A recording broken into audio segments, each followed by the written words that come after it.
지난주에 전기 자전거 버전 4용 모터 마운트를 부분적으로 완성했고 풀리가 도착하기를 기다리고 있었습니다. 그래서 그 이후로 모터 마운트의 나머지 모든 부품을 만들기 시작했습니다. 모터 마운트의 플레이트에는 베어링이 들어가고 샤프트도 통과해야 하기 때문에 플레이트들이 완벽하게 분리되어야 하고 또 완벽하게 평행해야 합니다. 두 플레이트를 43mm 간격으로 유지하려고 스페이서를 제작해야 했습니다. 다행히도 제 할아버지께서 선반을 가지고 계셔서 저는 운 좋게도 할아버지의 선반을 사용해서 알루미늄 튜브로 이 스페이서들을 만들 수 있었습니다. 선반 덕분에 모터의 길이도 줄일 수 있었습니다.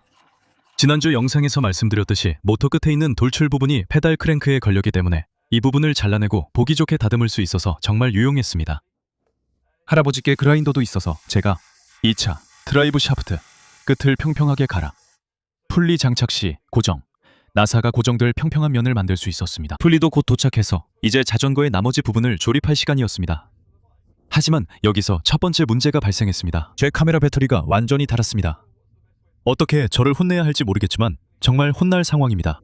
결국 저는 자전거를 잠깐 시운전해 보기로 했고 역시나 풀리가 고장났습니다. 그리고 그 고장 장면은 영상으로 남기지 못했습니다. 그래서 무슨 일이 있었냐고요? 사실 저는 일주일 안에 끝내려고 설계를 서둘렀어요. 풀리 영상을 보셨다면 제가 일주일 만에 두 버전을 만들었고 설계 실수를 놓쳤다는 걸 아실 거예요. 이게 부러지기 전 풀리 스포크 중 하나의 모습이고 이게 지금 모든 6개 풀리 스포크의 모습입니다. 스포크 아래쪽 볼트 구멍 주위에 재료가 너무 적어서 모터에서 토크가 가해질 때 오른쪽 볼트에는 위쪽 힘이, 왼쪽 볼트에는 아래쪽 힘이 작용해서 왼쪽 볼트가 구멍에서 뜯겨나가게 되는 것 같습니다. 이 지점에 재료가 적은 이유는 풀리가 휠의 디스크 브레이크 허브 위에 맞춰져야 하기 때문인데 그 허브의 지름이 52mm입니다. 그래서 스포크 설계를 거의 마치기 직전에 이 허브에 맞추기 위해 모든 스포크 아래쪽에 52mm 지름의 구멍을 뚫어야 했습니다. 사실 이 스포크를 잘라내기 전에 퓨전 360에서 구조 해석이나 시뮬레이션을 해봤습니다. 하지만 신뢰할 수 없는 결과가 나왔습니다. 이 전기 모터가 실제로 얼마나 많은 토크를 내는지 전혀 몰랐기 때문에 같은 모터를 사용했던 전기 자전거 버전 3 영상 중 하나를 다시 찾아봐야 했습니다. 지난 영상에 질문이 있어 설명란에 모터 링크를 올려두겠습니다. 그리고 제가 알아낸 것은 이 자전거가 0에서 시속 30마일, 즉 초속 13.4m까지 약 12초 만에 가속한다는 점입니다. 이렇게 계산하면 가속도는 약 1.2m 매초 제곱이 나오고 자전거와 제 몸무게를 합친 질량이 약 110kg이기 때문에 앞으로 나아가는 힘은 132N이 됩니다. 타이어 반지름이 0.325m일 때 평균 토크는 42.9Nm가 됩니다. 이것은 평균 토크라 최대 토크가 정확히 얼마인지는 모르겠습니다.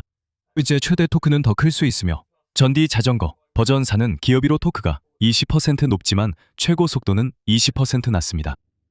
따라서 저는 안전계수로 토크 값을 2배로 설정합니다. 그러니까 85.8Nm를 사용하겠습니다. 풀리의 반지름이 0.143m이고 이 토크가 6개의 서로 다른 스포크에 분배되어야 하기 때문입니다. 기본적으로 하나의 풀리 스포크는 끝부분에서 102N의 힘을 견뎌야 하며 이 값들을 퓨전 360 시뮬레이션에 입력하면 안전계수는 2.16이 나오는데 이것은 기본적으로 풀리 스포크가 2배의 힘까지도 부러지지 않고 견딜 수 있다는 의미입니다. 이제 엔지니어분들을 위해 말씀드리자면 저는 실제로 가능한 가장 작은 메시 크기를 사용했고 이 때문에 제 컴퓨터가 계산하는데 꽤 오랜 시간이 걸렸습니다.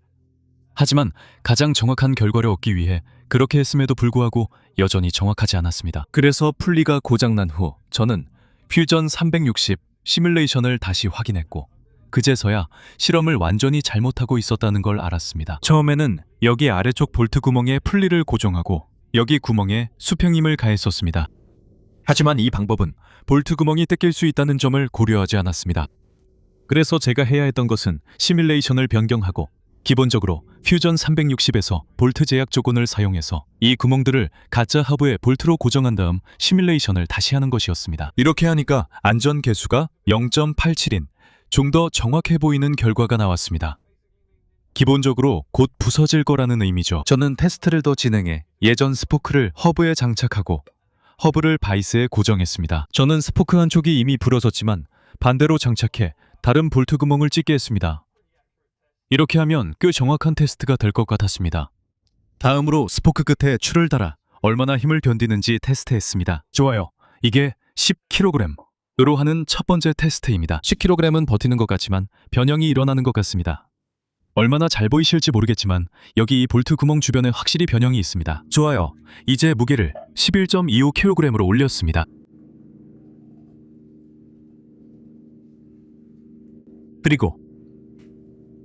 그리고 천천히 무게를 내립니다.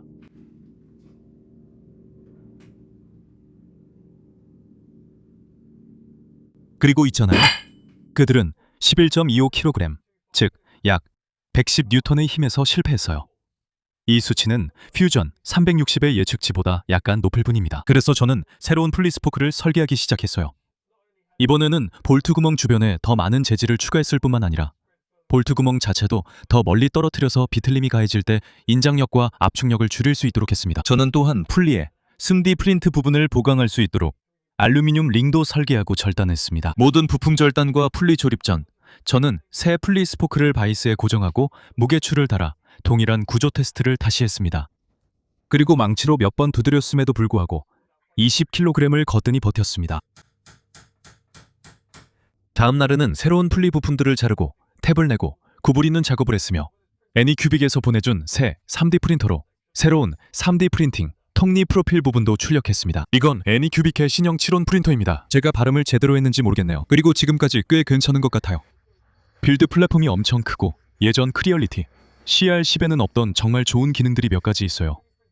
아직 몇 가지만 출력해봐서 확실한 평가는 내릴 수 없지만요. 하지만 아래 설명란에 링크를 올려둘게요. 새 프린터에 관심 있다면 확인해보세요. 풀리를 바퀴에 조립한 뒤 자전거에 장착했고 다시 시운전할 준비가 됐어요. 하지만 이번에는 영상 촬영을 하려고 했어요.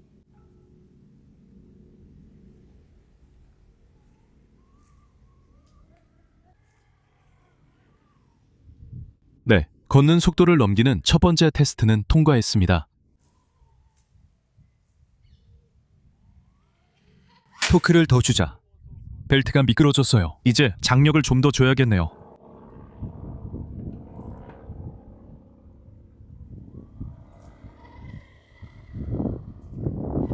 그 다음에는 풀리 상태를 보기 위해 스로틀을 천천히 올려봤는데 꽤 잘 버텼습니다.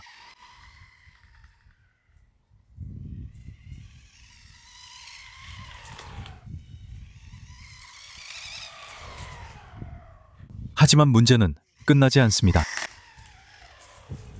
이제 풀리가 모든 힘을 견디는 것 같아서 그 부분은 해결됐지만 작은 풀리 몇 개를 분리해서 그럽 스크류에 나사 고정제를 바르려고 했는데 전혀 움직이지 않았습니다. 각 풀리에서 그럽 스크류 2개를 모두 제거하고 풀리를 가열해서 샤프트에서 확장시키려고 했는데도 풀리가 빠지지 않았습니다. 기본적으로 무슨 일이 있었냐면 스테인리스 샤프트가 꽤 부드러운 스테인리스였고 샤프트에 고정하는 그럽 스크류가 스테인리스에 파고들어 버린 겁니다. 그리고 모터의 토크 때문에 그럽 스크류가 기본적으로 스테인리스 일부를 깎아냈고 이 깎인 조각이 풀리의 알루미늄에 박혀버린 겁니다. 결국 풀리를 샤프트에 고정시켜버린 셈이죠. 풀리의 이빨을 망가뜨리지 않으려고 망치질도 많이 하고 펜치도 사용하면서 꽤 애를 썼는데 결국에는 풀리들을 떼어낼 수 있었습니다. 하지만 그 다음에는 대처용으로 경화된 스테인리스 스틸이나 경화강 샤프트를 구해야 했습니다. 그러고 나서 예전에 쓰던 모터에 8mm짜리 경화강 샤프트가 있다는 걸 깨달아서 그걸 자전거에 넣기로 했고 모든 게 잘 해결됐습니다. 이제 자전거의 모든 전자장치를 제대로 장착하고 마무리한 다음 제대로 시운전을 할 준비가 됐습니다. 사실 꼭 그렇진 않습니다. 또한 자전거를 시속 약 20마일 정도로 달릴 때 심하게 진동하는 것을 느꼈는데 이건 아마 작은 벨트나 2차 구동축에서 발생하는 공진 주파수 때문인 것 같습니다. 잠깐 영상을 몇 초만 멈출게요. 초기 풀리, 감속 장치의 진동을 촬영하려고 창고로 내려왔습니다. 그리고 다행히도 이건 제 설계에 문제가 있는 건 아니에요. 하지만 불행하게도 새로 구입한 모터에 설계 결함이나 뭔가 문제가 있습니다. 오디오가 좀 안 좋을 수도 있는데 그냥 휴대폰으로 촬영하고 있어서 그렇습니다. 하지만 한번 보여드릴게요. 모든 벨트를 분리했는데도 여전히 진동이 발생하고 있어서 모터가 균형이 맞지 않는 것 같습니다.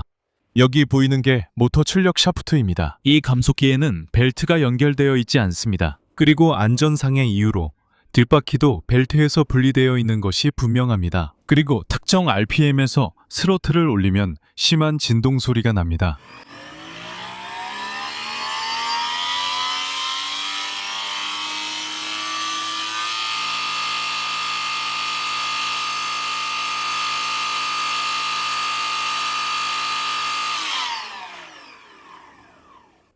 지금 휴대폰으로 찍은 이 짧은 영상을 메인 영상에 어떻게 넣어야 할지 모르겠습니다.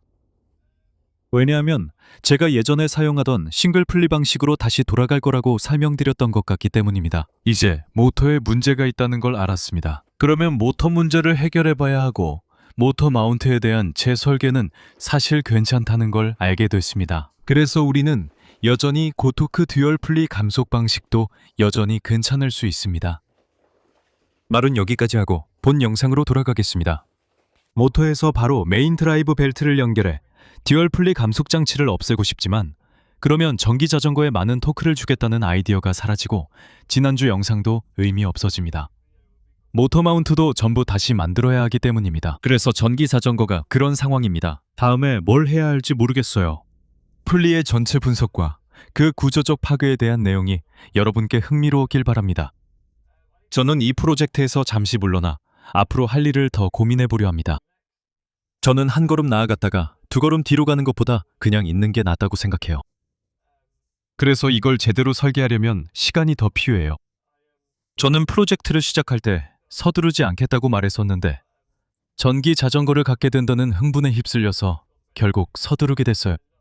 그리고 다음 주에는 영상이 없을 거라는 점도 말씀드려야겠네요. 저는 앞으로 2주에 한 번 정도 다시 긴 분량의 프로젝트 영상을 만들고 싶어요. 주로 이런 프로젝트를 끝내기 위해 주말에도 일하게 되기 때문이에요. 보통 영상에 내레이션을 하고 편집해서 업로드할 준비를 하는데 하루나 이틀이 걸리거든요. 그래서 프로젝트를 할 수 있는 평일이 3일밖에 남지 않아 하고 싶은 다양한 프로젝트를 생각하면 제대로 된 분량의 영상을 만들기엔 시간이 부족해요. 그래서 저는 프로젝트에 일주일이나 2주일 정도 충분히 투자하고 그걸 편집해서 프로젝트를 완성하고 모든 게 제대로 작동하는지 확인한 다음에 유튜브에 업로드하는 걸 꽤 기대하고 있어요. 그래야 여러분이 이런 실패 장면들을 덜 보게 되니까요. 물론 뭔가 실패했을 때는 그 부분을 언급하겠지만 이제는 전체 영상을 그걸로 만들기보다는 영상의 한 부분으로만 다룰 거예요. 왜냐하면 제가 실수하는 것도 분명히 보여주는 게 중요하다고 생각하거든요. 네, 각 프로젝트에 더 많은 시간을 들이길 기대합니다. 그리고 앞으로 몇 주 안에 몇 가지 협업도 예정되어 있어서 다음 영상이 나오기까지 그렇게 오래 걸리진 않을 거예요. 아마 2주 정도면 될 것 같아요. 그래서 주간 영상을 완전히 그만두는 건 아니에요. 그냥 프로젝트가 완성되지 않았거나 제대로 작동하지 않으면 일주일에 맞추려고 서두르지 않겠다는 거예요. 그러니까 만약 금요일에 제 영상을 못 보더라도 걱정하지 마세요. 그냥 프로젝트에 좀 더 시간을 들이고 있는 거예요. 앞으로의 협업 영상도 기대해 주세요. 전기 자전거 프로젝트도 아직 끝나지 않았어요. 조금 더 시간 필요할 것 같아요. 그리고 시청해 주셔서 정말 감사드리고 이 영상이 마음에 드셨다면 좋아요를 눌러주세요. 제 채널을 처음 방문하셨다면 구독 버튼도 눌러주세요. 저를 후원해주시는 모든 후원자분들께 정말 큰 감사를 드립니다. 여러분 덕분에 이렇게 매주 올라오진 않는 영상들도 만들 수 있어요. 패트리온에는 비하인드 내용과 제가 뭘 하고 있는지 보여주는 사진들을 올릴 예정입니다. 매주 전체 영상을 올리진 않지만 제 근황이 궁금하다면 최소한 패트리온에 사진은 올릴 예정입니다. 시청해주셔서 감사하며 몇 주 후에 뵙겠습니다. 안녕히 계세요.